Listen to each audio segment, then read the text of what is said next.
Hello guys, pag-usapan lang natin si Daniel Padilla. Uling-uli nga naman kasi ang ABS-CBN. Ayon kasi sa ABS-CBN, hayaan na nating mangyari ang mga mangyayari.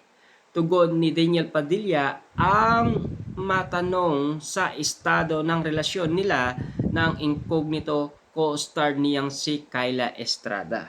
Ano nga ba talaga ang tunay na estado ng kanilang relationship? Pero maraming nagsasabing pinsan daw ni Daniel Padilla itong si Kyla Estrada. Pero ang karagdagan naman na impormasyon dito sa sinasabi ni Daniel Padilla, parang same daw doon sa sinasabi noon ni Alden Richard patungkol umano kay Catherine Bernardo noong siya ay na-interview sa saksi. Siyempre, ika nga ni Alden Richard, kung ano daw ang nakikita natin, yun lang sila. Hanggang dun lang daw yun. Ibig sabihin, magkaibigan lang sila. Ibig bang sabihin nito, si Kyla Estrada at Daniel Padilla ay magkaibigan din?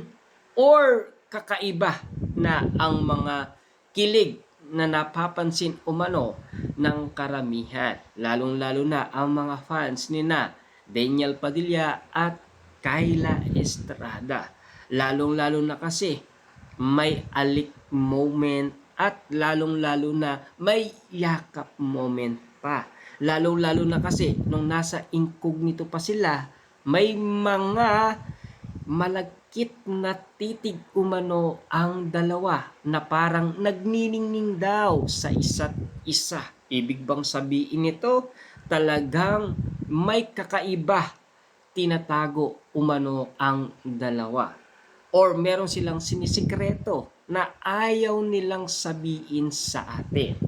Ibig bang sabihin nito, talagang meron ba talagang dapat sabihin sina Daniel Padilla at Kyla Estrada?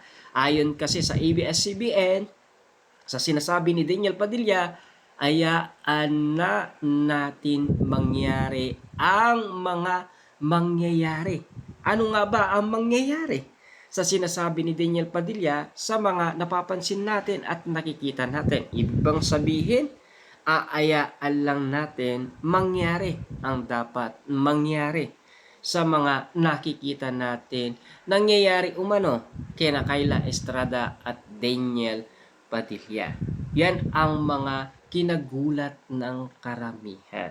Siyempre, yan kasi ang mga sinasabi umano ng balita sa atin, lalong-lalo na ang ABS-CBN.